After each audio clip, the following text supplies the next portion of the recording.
The Disappearance of the Blackwood Star. A Nancy Drew fan fiction mystery. Part 1, The Cold Christmas Call. The biting December wind whipped at Nancy Drew's scarf as she steered her blue roadster down the snow-dusted lane toward Blackwood Manor. Christmas Day, 1955, should have been filled with the normal comforts of the season: warm cider, pine scent, her father's quiet laughter. Instead, she had left River Heights before dawn, guided not by holiday spirit but by urgency. The telegram, crumpled now in her coat pocket, still made her stomach tighten. Come at once, stop. Something dreadful has happened, stop. The Blackwood Star is gone, stop. Signed, Emily Blackwood.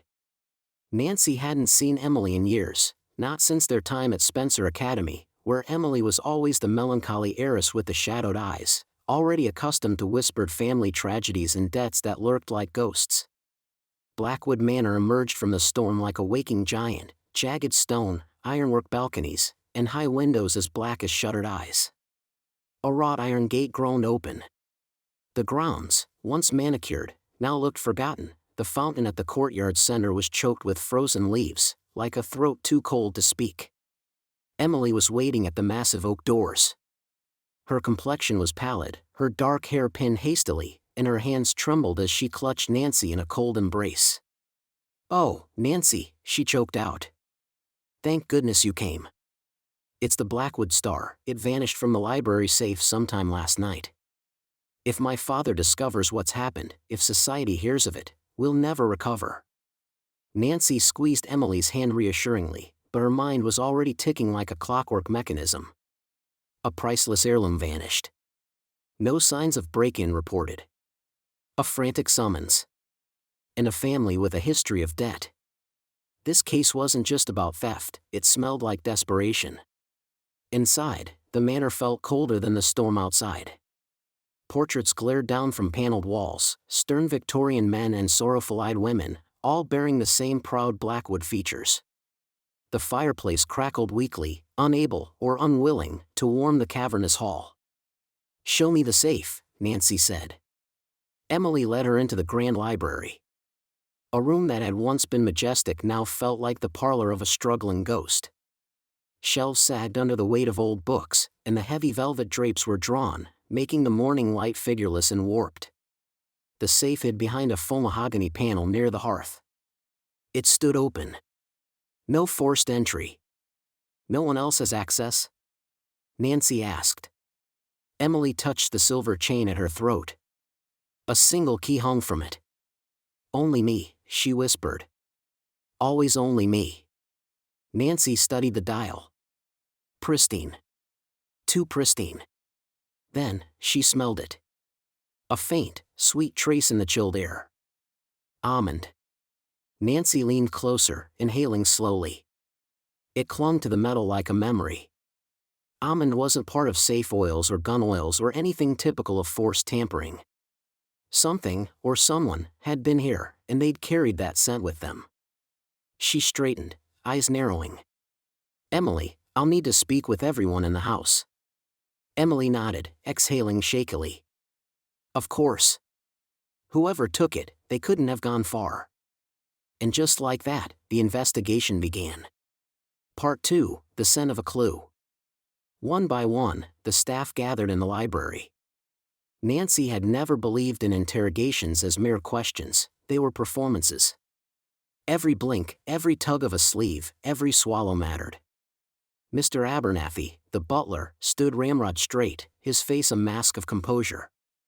He had served the family for 30 years and could likely recite every inch of the manor from memory. His alibi, tending the fires until midnight, then retiring. Mrs. Higgins, the cook, wrung her apron in her hands until the fabric twisted. She claimed she never went near the library.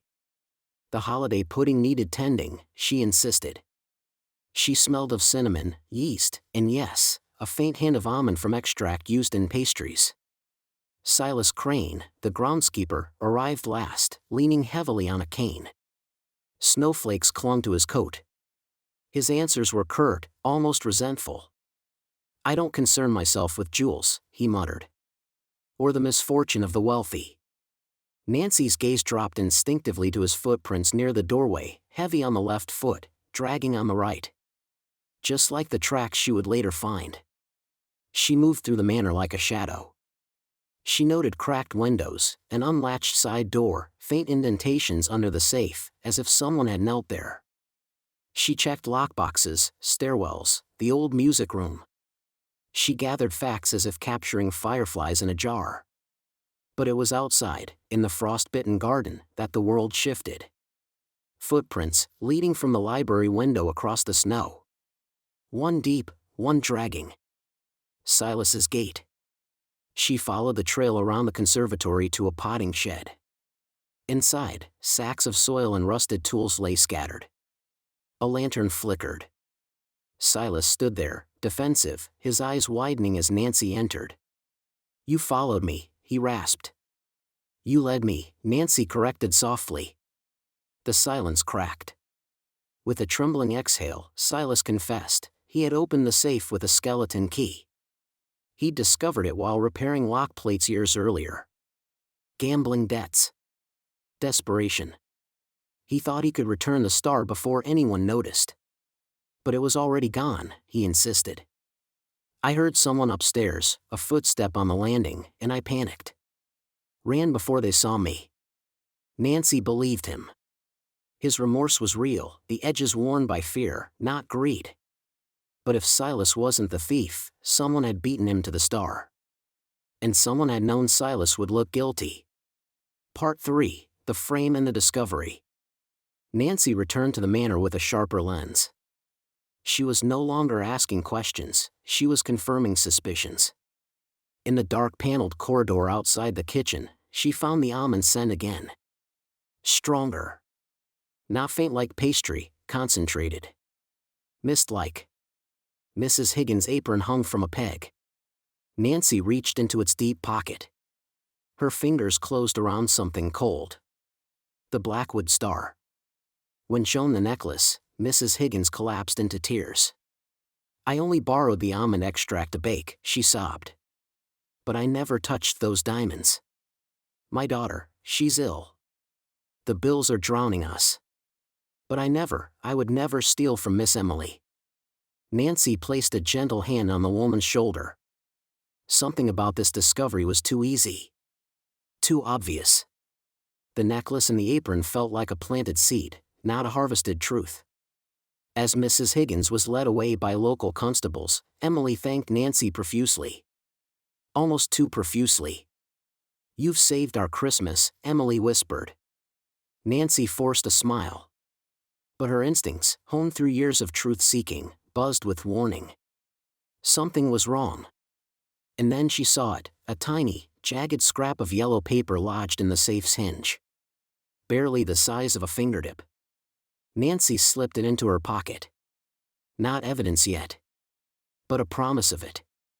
Part 4, Revelations in the Dark. That night, Nancy attempted to drive home, but instinct yanked her back like a hand gripping her wrist. She pulled into the manor just as the moon broke free of storm clouds. Inside, the library glowed with firelight. Emily sat alone, staring into the flames. "You returned," Emily said. Her voice was too composed. Nancy stepped forward, the scrap of paper held between her fingers. "A pawn ticket," she said. 3 days old. And signed in your name." Emily froze. Nancy continued, voice steady. "You pawned the real Blackwood Star weeks ago. Replaced it with a glass replica. Left almond extract near the safe to frame Mrs. Higgins. And used Silas's skeleton key to make it seem like he discovered the theft." The moment stretched like a held breath. Then Emily laughed, a brittle, broken sound. "This house is a corpse wearing pearls," she spat.